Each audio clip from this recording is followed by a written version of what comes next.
So this is our allotment plot. It's in Staffordshire. It's in a fairly quiet village, just by the side of a canal. It's a private allotment plot, but there's a couple of hundred allotments on it altogether, and we've had it for quite a few years now.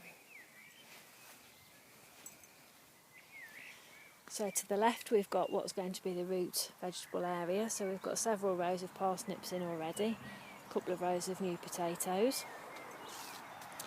On this side is going to be our salad area, and we've actually installed this just this year so that we can grow peas and beans up it, and we've got broad beans in that are already covered up because of the frost.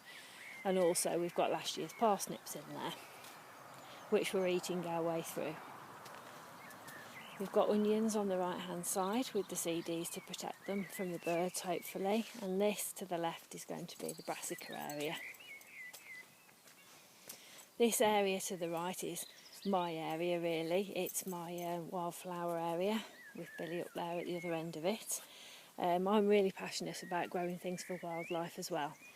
I've studied with the Royal Horticultural Society as a mature student and set up a gardening business, and it's really what I'd like to educate people about. So I'll try and put some annuals in it every year, which I've started to sow over there. And we have installed a little pond, but it needs a bit of a top up of rainwater at the moment. We've got some shrubs and some buddleia to encourage the bees and the butterflies. And we've got a dog to put everything else off because he scares everything else off. This area here I used as a nursery bed for annuals last year, so I've still got a few things in there like teasels that I need to move. This area over here is the recreation area. Obviously we use it to relax in. Billy has a little bit of a sunbathe here as well. And this is the greenhouse. It hasn't got anything in it yet. We weren't actually sure whether we'd be allowed to keep coming down here in the lockdown, but we are at the moment. But I'm not going to put seedlings in there. I'm starting them all off at home at the moment, just in case we're not allowed to carry on. These two beds here are fruit beds, and they're permanent beds. So we've got rhubarb, which we've been harvesting for quite a few weeks now.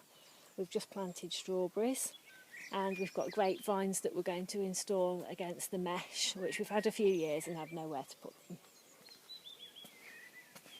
We've taken quite a few old fruit plants out over the winter, so we need to pop a few more in, but we've got blueberries, red currants, black currants and rhubarb in the fruit cage. We like to recycle everything as much as we can, so we've got 3 water butts. Obviously we've got a shed for storage like everyone has, and we've got 2 compost bins. So one lot of compost is ready to be used, the other we're just continually adding things to. All around there are little areas that we've left for wildlife, so we've got poppies coming up here, and we've got a whole row of borage, and actually there's annual flower seeds in the back of there just to encourage the wildlife. It's generally quite quiet on here, but everybody helps each other. There's a lot of seed swapping and plant swapping goes on. And that's it, that's our little plot.